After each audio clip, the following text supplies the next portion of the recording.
날씨가 갑자기 많이 추워졌죠. 원래 날씨가 이래야 되는 건데 너무 따뜻했다가 추워지니까 너무 춥게 느껴지네요. 혹시 1994년 10월 21일 우리 대한민국에 무슨 일이 있었는지 아시는 분 계시나요?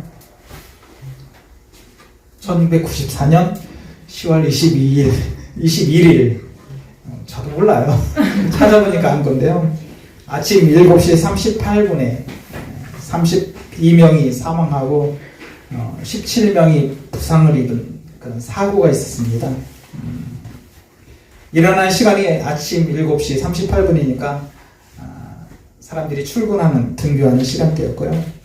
대부분 사고가 나면은 사망자보다는 부상자가 굉장히 많은데 이 사고는 부상자보다도 사망자가 2배가 넘는 그런 사고였고요. 이 사고는 정말 한순간에 일어난 사고였습니다.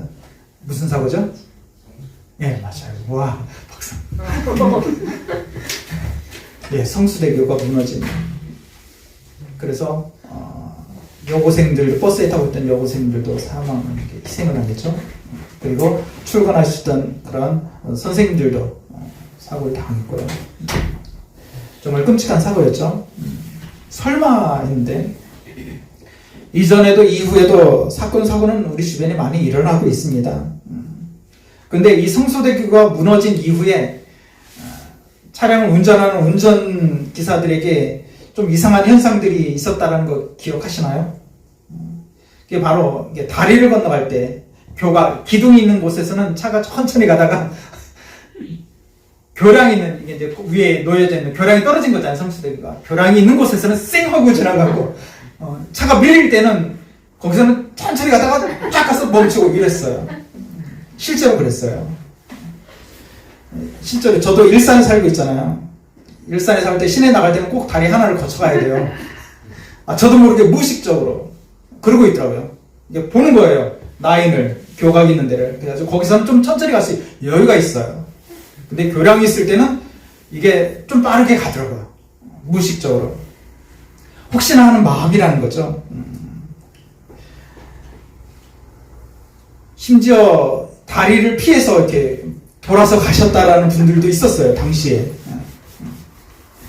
혹시나 하는 마음이 사람들에게 무엇을 가져다는 거예요? 두려움이요. 두려움을 준 것이죠. 혹시나 내가 가고 있는 이 다리가 성수대교처럼 무너지지는 않을까.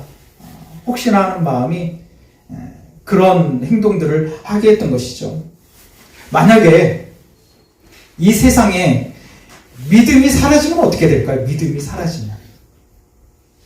믿음이 사라졌는데 다른 사람이 운전하는 그 자동차를 탈 수 있을까요?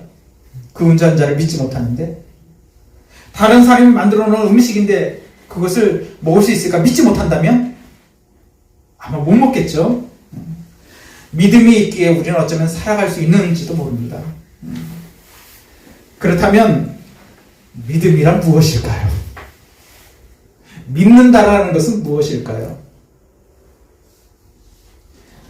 믿는 것 대답하라고 그러면 좀 이게 머리는 알고 있는데 말로 이걸 표현하기는 쉽지는 않아요. 믿으며 믿는 거죠. 그럼 믿는 거는요? 그러면 다시 또 대답하죠. 믿음이죠. 그런데 나는 알고 있지만 누군가에게 믿음을 설명할 때는 이게 논리 정연하다라고 말을 할 수 없잖아요. 이게 정확한 답이라고 말할 수는 없잖아요. 물론 틀린 건 아니에요. 믿음을 믿는 건 맞아요. 믿는 것은 믿음을 말하는 거고요. 그렇다면 성경에서는 우리에게 어떻게 말씀하고 있는지 오늘 성경 말씀 한번 찾아볼까요? 성경 말씀 믿는 건 무엇이라고 한번 읽어볼까요? 시작. 영접하는 자, 그 이름을 믿는 자들에게는. 자, 그 이름을 믿는 자들. 그 이름을 믿는 자는 어떤 사람이라고요? 영접하는 자요. 영접하는 자는 그 이름을 믿는 자예요. 같은 말이에요. 영접하는 자는 그 이름을 믿는 자예요. 그죠? 첫 번째 믿는 사람이라는 것은 어떤 사람이냐? 바로 영접하는 사람이에요. 그 이름을 믿는 자. 그는 영접하는 자라고 성경은 분명하게 말씀하고 있어요. 믿음은 분명히 구원과 연결되어 있어요. 우리는 믿음으로 말미암아서 구원을 받아요. 이것은 절대적인 불변의 진리예요. 그러나 믿는다라는 것에 대해서 많은 사람들이 오해를 하고 있어요. 믿는다라는 것을 의심하지 않는 것과 동일시하는 경우가 참 많아요. 나는 저것을 의심하지 않아요. 그럼 믿는 거라고 생각을 해요. 의심하지 않는 것과 믿는 것하고는 좀 달라요. 믿는다라는 것은 의심하지 않는 것에서 한 걸음 더 앞으로 나아가야 돼요. 주님께서 그걸 요구하고 계세요. 예수님께서 하나님의 아들이심을 알고 십자가에 죽으신 것을 의심하지 않는다. 이게 과연 그것을 알고 있다고 해서 그것이 믿음일까요? 그게 믿음이라고 생각하세요? 성경에서 보면은요, 예수님께서 이 땅에 오셨을 때 예수님이 누구인지 가장 먼저 알아본 존재들이 있어요. 그것도 너무 정확하게 해요. 왜 오셨는지, 그리고 무슨 일을 하실 건지도 다 알고 있는, 그분이 어떤 신분을 가지고 있는지, 그분이 인간의 몸이지만 그분이 어떤 존재인지도 확실하게 알고 있는 존재가 있었어요. 누구죠? 귀신 들린 사람들이요. 귀신 들린 사람들은 예수님을 보자마자 누군지를 대번에 알고 들어요. 떨었어요. 당신은 하나님의 거룩한 자, 하나님의 아들입니다라는 걸 알아버렸어요. 당신은 우리를 멸하기 위해서 이 땅에 왔다라는 것을 귀신들은 너무 정확하게 알아봤어요. 반대로 하나님의 사람들은, 하나님을 기다리는 하나님의 백성들은 예수님이 이 땅에 인간의 몸을 입고 오셨어요. 약속대로요. 근데 몰라요. 못 알아봤어요. 심지어 자기가 하나님의 아들이라고 말을 하는데도 믿지를 않았어요. 기적을 보여주면 우와, 저 사람은 선지자 중에 한 명인가 봐 이렇게 생각을 했어요. 그냥 선지자 중에 한 명 정도로만 알았어요. 하나님이 아들이신 걸 몰랐어요. 우리를 구원하기 위해서 오신 것을 몰랐어요. 그러면 귀신과 사단은 예수님이 누구인지 알아봤어요. 그러면은 귀신과 사단은 구원받나요? 구원받아요? 아니요. 절대로요. 왜냐하면 그것은 믿음이 아니기 때문이죠. 우리 마태복음 7장 22절 23절 한번 볼까요? 좀 말씀이 긴데요. 같이 한번 읽어볼까요? 시작. 그날에 많은 사람이 나더러 이르되 주여 주여 우리가 주의 이름으로 선지자 노릇을 하며 주의 이름으로 귀신을 쫓아내며 주의 이름으로 많은 권능을 행하지 아니하였나이까 하리니 그때 내가 그들에게 밝히 말하되 내가 너희를 도무지 알지 못하니 불법을 행하는 자들아 내게서 떠나가라 하리라. 예수님의 이름으로 귀신을 쫓아내고 병든 자를 일으키는 능력을 행했어요. 누구의 이름으로요? 예수님의 이름으로요. 귀신을 내어쫓았어요. 병든 자를 일으켰어요. 근데 예수님께서 뭐라고 말씀하셔요? 나는 너를 알지 못한다라고 말씀하셔요. 심지어 예수님의 이름으로 선지자 노릇을 했어요. 하나님의 말씀을 전하는 사역도 했어요. 예수님의 이름으로요. 그런데 예수님께서 뭐라고 말씀하셔요? 마지막 날에 나는 너를 알지 못한다라고 말씀하셔요. 믿는다라는 것은요, 믿는다라는 것은 아는 게 아니에요. 예수님이 누구인지 아는 게 아니에요. 예수님이 무엇을 하는 것이, 무슨 일을 하셨는지 그것을 알고 있는 게 아니에요. 믿는다라는 것은 관계예요, 관계. 예수님과의 관계. 실험을 통해서 좀 알 수 있는데요. 제가 다 이렇게 세워서 하고 싶은데, 이게 태권이는 저를 너무 믿으니까 이제 태권을 할 수 있는데, 권사님 딱 잠깐 일어나 보실래요? 실험을 한번 해볼까요? 여기서 누구 제일 못 믿을 사람 누구 있어요? 없어요. 없어요? 그럴 것 같아요. 너무 가족 같아가지고. 이제 권사님 만약에 예를 드는 거예요. 한쪽으로 저쪽으로 한번 보세요. 제가 뒤에 서 있다고 생각하세요. 제가 서 있으면 조금 확실할 수 있으니까 우리 한영이가 서 있어요. 네. 한영이는 이게 권사님이 뒤로 넘어지는데 뒤에서 잡아줄 거예요. 근데 한영이는 저도 몰라요. 쟤는 딴 데로 갈 수도 있고요. 넘어지든 말든 일 수도 있어요. 이제 죄송해요. 앉으셔요. 넘어질 수 있을까요? 내가 믿을 수 있는 사람, 내가 넘어졌을 때 받쳐주는 사람이라고 생각하면은 나를 맡겨요. 뒤로 넘어져서 안 받아주면 다칠 수 있지만 받아줄 거라고 믿으면 맡길 수 있어요. 근데 이 사람이 안 받아줄 것 같은, 내가 다쳐도 당연히 여길 것 같은 사람이라면 넘어질 수 있어요, 없어요? 나를 맡길 수 있어요, 없어요? 믿음이라는 것은 바로 나를 맡기는 거예요. 믿음은 아는 게 아니에요. 믿음은 뭐라고요? 나를 맡기는 거예요. 믿는 자는 어떤 사람을 믿음이라고 했죠? 처음에? 영접하는 자. 예, 영접하는 사람이에요. 이 영접이라는 단어가 군대 용어예요. 군대 용어. 어떤 뜻이냐면 영접이라는 단어는 어떤 사람을 자신의 대장으로 모시는 거예요. 군대에서 대장은 어떤 존재인지 알죠? 대장의 명령에는 어떻게 해야 되죠? 아, 싫어요. 나 지금 바빠요. 못해요. 이렇게 말할 수 있어요? 아니에요. 군대에서의 대장의 명령에는 절대적인 권위를 가지고 있어요. 만약에 전시라면, 전쟁이 일어난 상황이라면 대장이 저게 앞으로 가 그러는데 가야 돼요. 만약에 가면은 죽어요. 적들이 숨어 있어가지고 죽일 것 같아요. 그래서 못 갈 것 같아요. 저 가면 죽을 것 같아요. 못 가요. 그러면 어떻게 돼? 대장이 와서 총으로 쏴 죽일 수 있어요. 대장은 이 사람의 생명도 관여할 수 있는 권한을 가져요. 영접이라는 단어는 어떤 사람을 나의 대장으로 모시는 걸 얘기를 해요. 그러면 그 사람의 명령에는 복종을 해야 돼요. 예수님을 영접한다는 것은 예수님을 내 삶에, 내 인생에 무엇을 해요? 대장으로 모셔드리는 걸 얘기를 해요. 영접하는 자, 이 사람은 예수님을 내 삶의 주인으로, 대장으로 모셔드리는 사람을 말하는 것이죠. 그러면 예수님의 명령에는 어떻게 해야 돼요? 네, 복종해야 돼요. 실제로는 순종을 떠나서 복종을 해야 돼요. 그래서 성경에서 믿는 사람들에게 우리에게 순종을 요구하고 복종을 요구하는 것은 너무나도 당연한 거예요.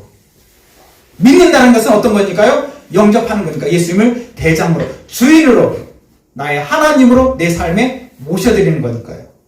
그래서 그분이 순종을 요구하는 것은 너무나도 당연한 것이라고요. 그것이 믿음의 모습이기 때문이죠. 믿는다는 것은 예수님을 주인으로 모시고 살아가는 것입니다.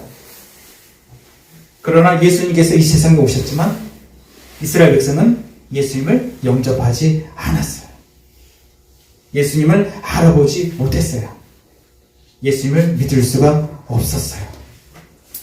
두 번째로 영접한다는 것은 무엇일까요? 오늘 말씀 12절 다시 한번 볼까요? 같이 한번 읽어볼까요? 시작. 영접하는 자, 곧 그 이름을 믿는 자들에게는 하나님의 자녀가 되는 권세를 주셨습니다. 예수님의 이름을 믿는 자에게는 무엇을 주셨다고요? 하나님의 자녀가 되는 권세를 주셨어요. 아니, 이미 주셨어요. 그러나 내가 예수님을 믿음으로 하나님의 자녀가 되는 것은 아니에요.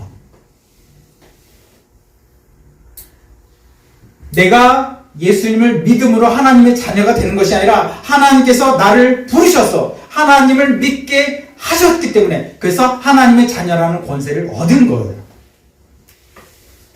다시 말씀드리면 하나님께서 우리를 하나님께로 부르지 않으면 하나님께로 나올 수가 없어요. 내가 교회를 찾아와서 내가 예수님을 만나고 예수님 앞에 내가 그분을 믿게 되었다라고 생각을 하는데 아니에요. 정확하게는 하나님이 나를 부르셨고 선택하셨고 그리고 그분을 보여주셨고 그래서 믿게 하신 거예요.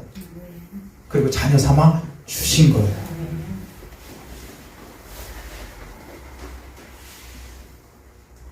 이제 제가 하나를 여러분들에게 소개를 하는데 둘 중에 하나를 여러분 선택을 하셔야 돼요. 하나는 하나님의 종이 되는 거고요. 하나는 사탄의 종인 거예요. 이 둘 중에 하나를 선택해야 돼요. 선택하셨죠? 네. 그런데 하나님의 종과 사탄의 종을 내가 선택을 했지만은 이미 여러분이 선택하기 전에 이미 여러분 것은 선택이 돼 있어요. 제가 좀 말하는 게 좀 어려운가요? 쉽게 말하려면 더 꼬이더라고요, 이게 말이. 하나님의 종과 사탄의 종, 이 세상엔 두 종류의 종밖에 존재하지 않아요. 그 종의 길을 선택을 하는데 근데 내가 이것을 선택하기 전에 이미 선택이 되어 있다라는 말이에요. 왜냐하면 성경에서 죄를 지으면 사탄의 종이다라고 말씀하고 있어요. 우리가 살아가면서 어느 순간 죄를 지었다면 우리는 죄의 종이 되어 있고 사탄이 종이 돼요. 그러니까 내가 선택해서 뭐가 될 수 있는 게 아니고 내가 어떤 삶을 살았느냐에 따라서 이미 선택이 되어 있다는 것. 그 결과가 이미 정해져 있다는 것이죠. 그래서 죄를 지으면 죄의 종이 되고 결국 사탄의 멸망과 함께 같이 그 멸망의 자리에 끌려갈 수밖에 없는 존재라는 사실이죠.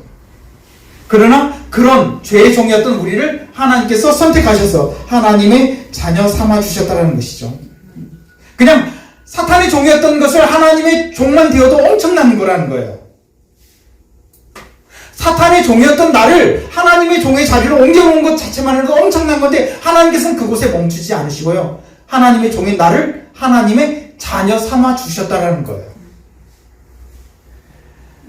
이 하나님께서 이것을 자녀 삼아 주셨기 때문에 세상 어느 누구도 이것을 빼앗을 수가 없어요.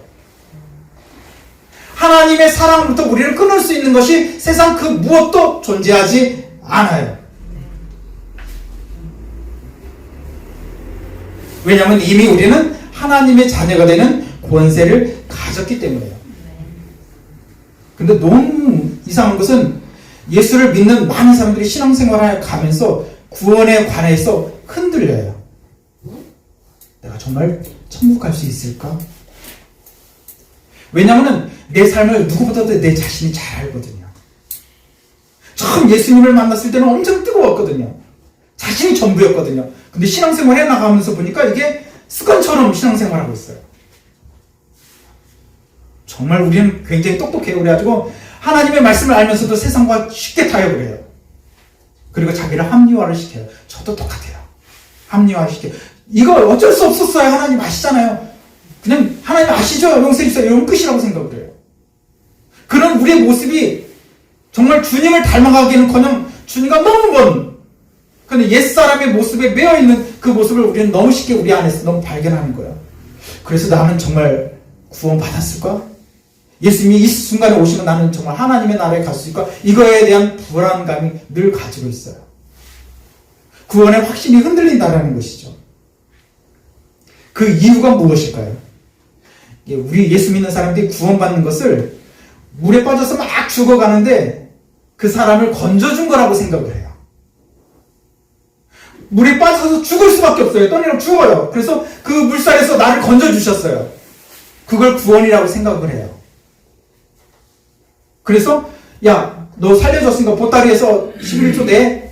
감사원금도 내야지. 이렇게 생각을 하는 거예요. 야, 내가 너 살려줬으니까 주일에 한 번은 교회 나와야지. 이렇게 생각하는 거예요. 그러니까 하나님 앞에 헌금을 드리는 게 뭔가 이게 살려준 건 고마운데 뭔가 뺏기는 기분인 거예요. 아니요. 많은 신앙인들이 이렇게 신앙생활을 하고 있어요. 실제로요. 주일날 나오는 게 손해보는 것 같은 거예요.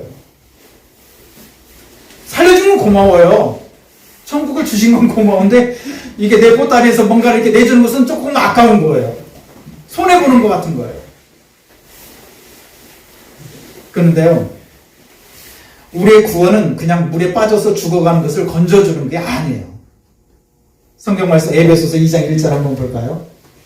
같이 읽습니다. 시작. 그는 허물과 죄로 죽었던 너희를 살리셨도다. 그는 누구의? 예수님이죠. 예수님은 허물과 죄로 죽었던 너희를 살리셨도다. 우리는 이미 죽어 있었어요.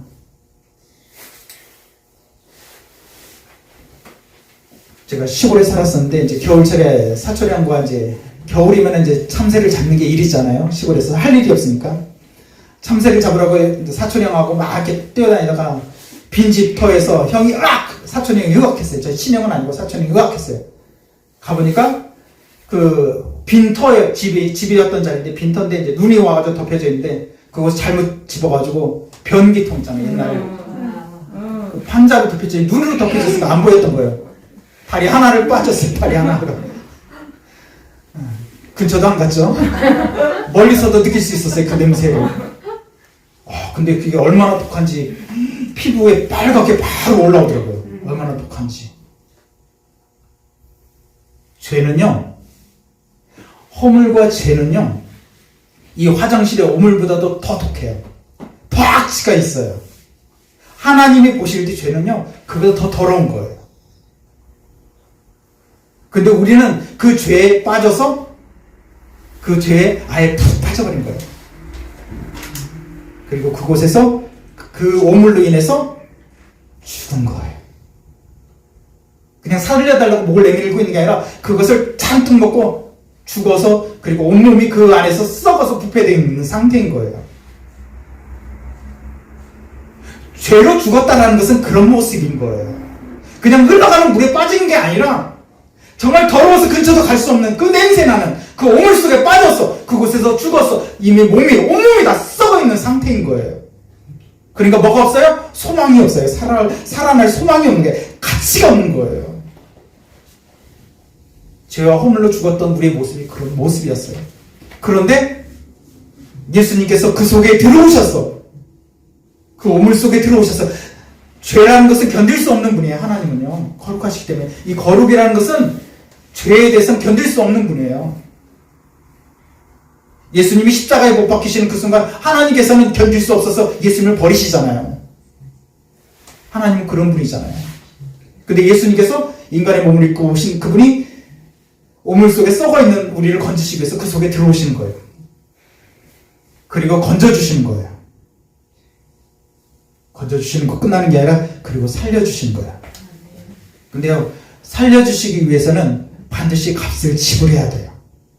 율법은 간단해요. 이는 이로 하면 돼요. 눈은 눈으로 하면 돼요. 생명은 생명으로 하면 돼요. 죽어서 썩어있는 나를 살리려면 어떻게 해야 돼요? 그 값을 지불하면 돼요. 무엇으로 해요? 생명으로요. 그래서 예수님께서 십자가를 질 수밖에 없는 거예요. 생명의 값을 지불하는 방법이 그거니까요. 몸에 있는 모든 피를 다 쏟으시는 것, 이것이 생명의 값을 지불하는 방법이에요. 이 율법이에요. 그래서 그 말씀, 그 약속대로 예수님은 십자가에서 못 박히실 수밖에 없는 거예요. 분명히 죄가 없어요.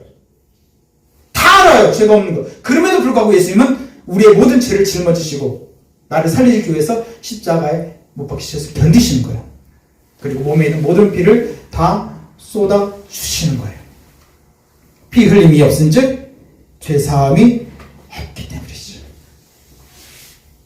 그렇게 예수님께서 자신의 생명의 값을 지불하심으로 말미암아 나를 살려 주셨어요. 그러니까 그 사랑에서 누가 끊을 수 있어요? 그 하나님과 관계에서 우리를 빼앗을 수 있는 그 사랑, 그런 존재가 이 세상 어디에 있겠어요? 없어요. 그래서 우리의 구원은 우리의 노력으로 이루어진 게 아니에요. 우리의 선행으로 된 것도 아니에요. 하나님께서 주신 선물이라고 말씀하고 있어요.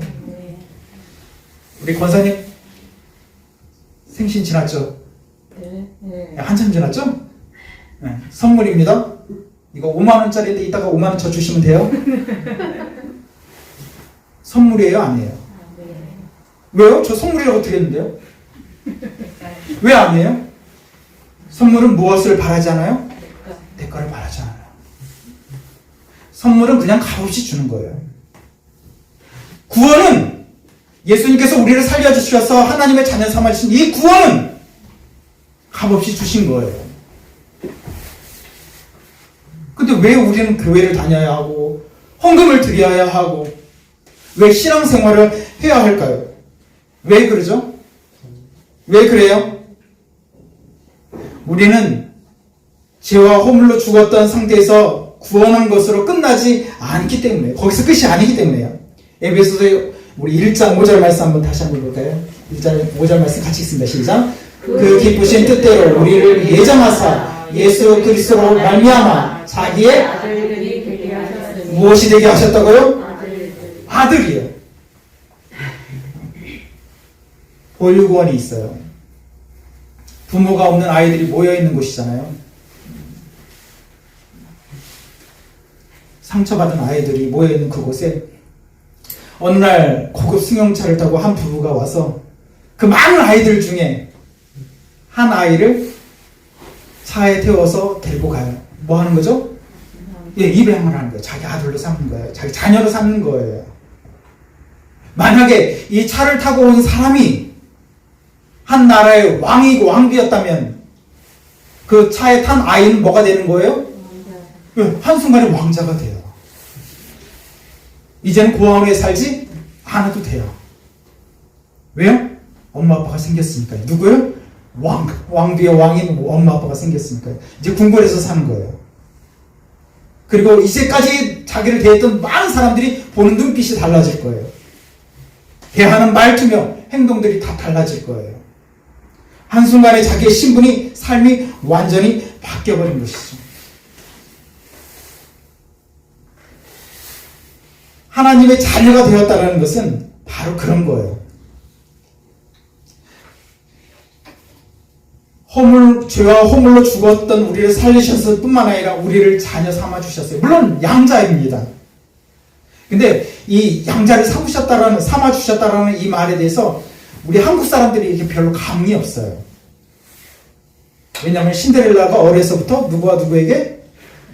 계모와 언니들에게 구박을 받고 살았기 때문에요. 배가 다르다는 이유로 구박을 받아요. 그러니까 양자가 대접을 못 받는 게 우리나라 정세. 동요에서부터 그렇게 시작하잖아요, 우리나라는. 모든 드라마나 모든 곳에서는 친자 외에는 대우를 못 받아요. 우리나라는 정세는 그래요. 심지어 배가 다른 자식일지라도 대우를 못 받아요. 그게 우리나라 문화고 정서예요. 그러니까 하나님께서 나를 양자 삼아주셨다라는 그 말이 그렇게 뜨겁게 다가오지를 않아요. 그냥 그런가 보다 그렇게 생각을 해요. 그게 얼마나 놀라운 건지 그게 감각이 없어요. 그러나 이 성경, 이 말씀이 기록되고 있을 때 이 로마의 법이 있는데 어떤 법이냐면 바로 양자도 친자와 동일해요. 상속에서도 동일하게 상속을 받고요.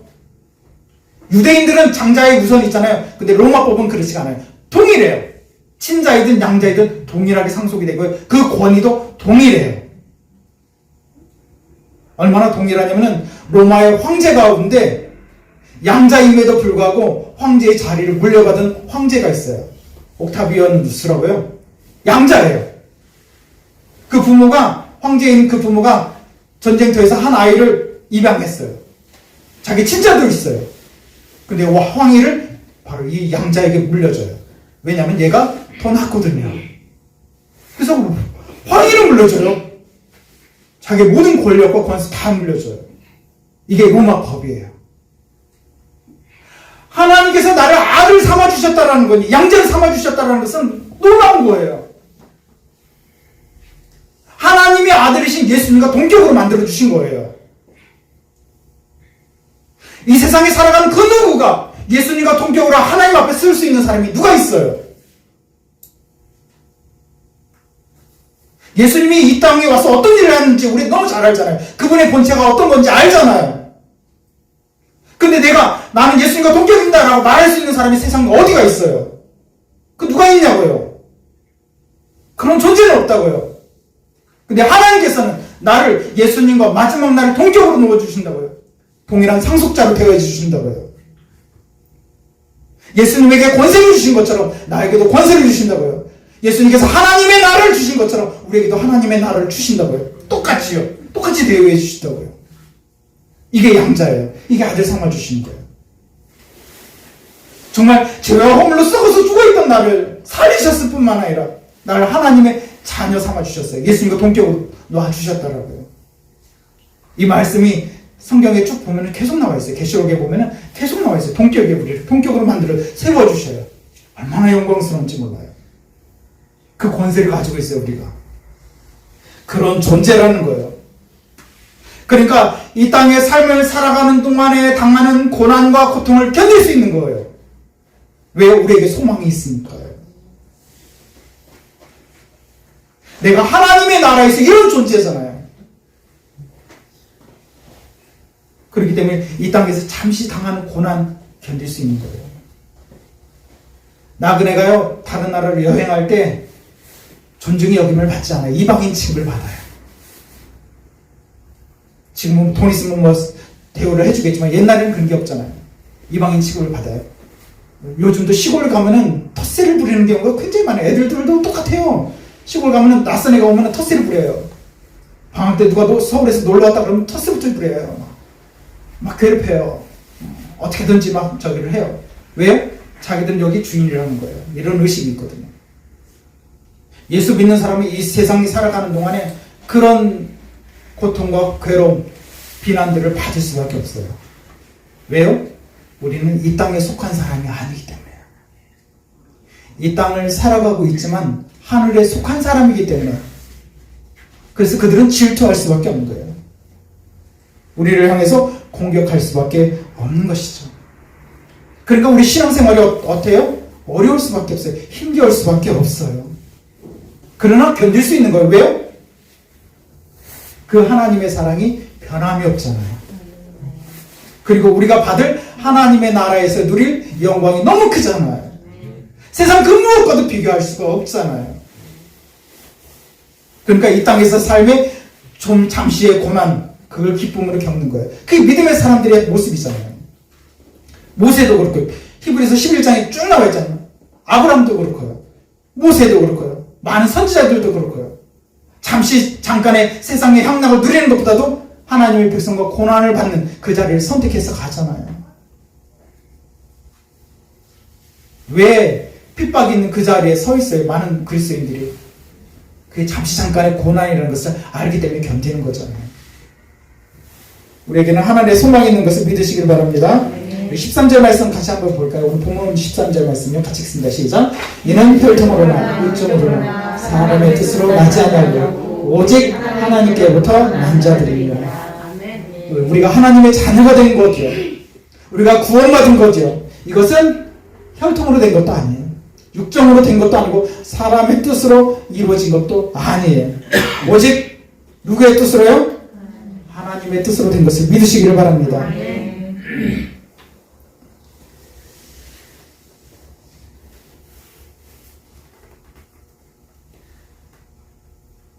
인간이 누리는 최고의 영광은 이 세상을 만드신 창조주로부터의 부르심을 받는 것입니다. 죄 가운데 있었던 우리를 찾아오셔서 우리를 만나주시는 것, 그것보다 큰 영광은 이 세상에 존재하지 않습니다. 그러나 하나님께서 오늘 이곳에 우리 가운데 찾아오신 것을 믿으시기를 바랍니다.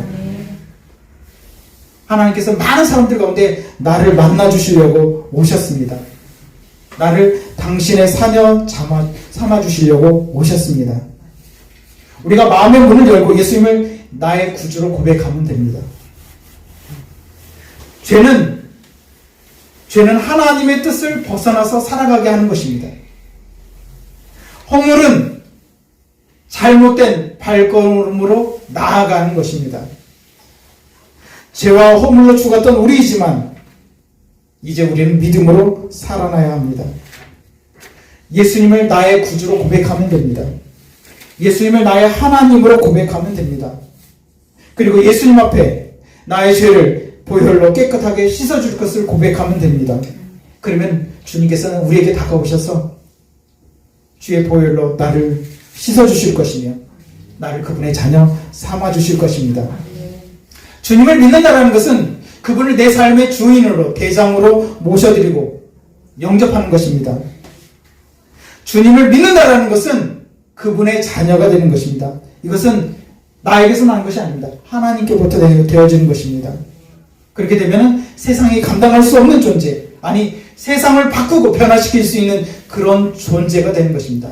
세상 속에 살아가지만 세상이 감당할 수 없는 하나님의 자녀라는 그 놀라운 권세를 소유한 채 살아가는 그런 존재가 되는 것입니다. 주님께서는 오늘 이 자리에서 여러분을 초청하십니다. 주님을 믿기를 원하신다면 주님께로 나아가야 합니다. 주님을 영접하고 주님의 자녀가 되기를 원하신다면 주님 앞에 우리는 서야 합니다. 주님은 기다리고 계십니다. 주님을 믿지만 아직 온전히 나를 맡기지 못했다면, 온전히 순종하지 못한 삶을 살아왔다면 그 또한 주님 앞에 나아가면 됩니다. 그리고 고백하면 됩니다. 내가 뭔가를 하는 게 아닙니다. 구원은 선물입니다. 내가 뭔가를 하는 게 아니에요. 그냥 주님 믿는 건 뭐라고요? 나를 맡기는 거라고요. 주님 나 여기 있습니다. 주님 나를 받아주세요 라고 고백하면 끝이에요. 나머지는 주님이 다 알아서 하세요. 그 오물 속에서 빠져서 썩어서 죽어서 썩어 있을 때 내가 살려달라고 말도 하지 않아요. 못해요. 허우적거릴 수도 없어요. 주님은 아시잖아요. 그리고 들어오셨잖아요. 그리고 먼저 건져주셨잖아요. 그리고 살려주셨잖아요. 그리고 내가 원하지도 않는데 나를 자녀 삼아주셨잖아요. 지금도 마찬가지예요. 그냥 주님 그러면은 그분이 지금 오셨잖아요. 내 앞에 계시잖아요. 그분이 나를 자녀 삼아주시기를 원하세요. 나와 영원토록 함께하기를 원하세요. 주님은 다 알고 계십니다. 내가 어떻게 살아왔는지, 내가 무엇을 위해서 살고 있는지도 다 알고 계세요. 심지어 내가 얼마나 힘들어하는지, 얼마나 아파하는지도 알고 계세요. 내 영으로는 원하지만 내 육체로는 그렇게 살지 못하는 우리의 모습 또한 알고 계십니다. 늘 교회 안에서 은혜 받을 때는 뭔가 된 것 같고 뭔가 할 수 있을 것 같은데 세상 속에 가면 다시 원상태로 옛날의 모습으로 돌아가는 우리의 연약한 모습도 알고 계십니다. 그래서 오늘 주님께서 말씀하십니다. 내가 내민 손을 붙잡아라. 그럼 내가 너의 능력이 될 것이고 내가 너를 붙잡을 것이고 내가 너를 도울 것이다 라고 말씀하셔요. 우리 잠깐 한번 눈을 감아 보실래요? 주님은 분명히 이곳에 우리 예배 가운데 함께 하십니다.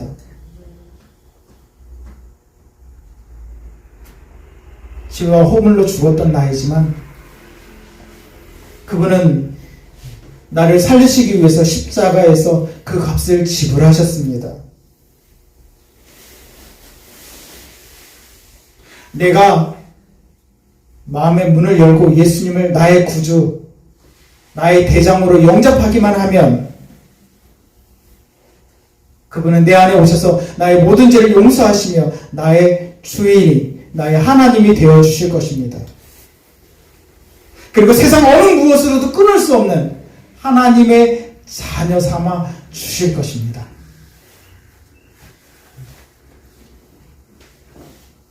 내가 신앙생활을 해가면서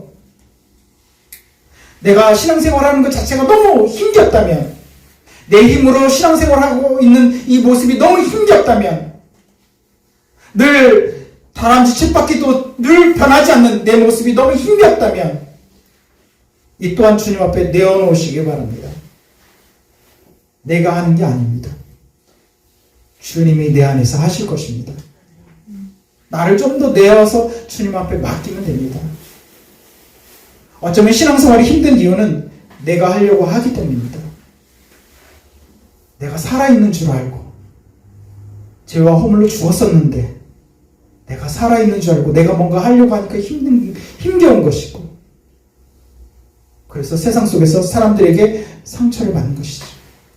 심지어 교회 안에서도 상처를 받는 것입니다. 그런데 오늘 주님께서 말씀하십니다. 다 내게 맡겨라.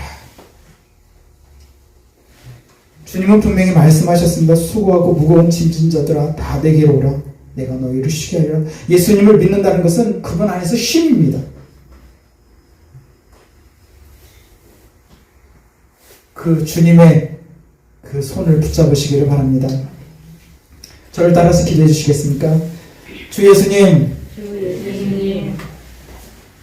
나의 죄를 위해서 십자가를 지심을 감사를 드립니다. 이 시간 내 마음의 문을 여오니 내 안에 들어오셔서 나의 하나님이 되어주세요. 나의 대장이 되어주세요. 이제부터는 예수님 뜻대로 예수님이 원하시는 사람으로 살게 해주세요.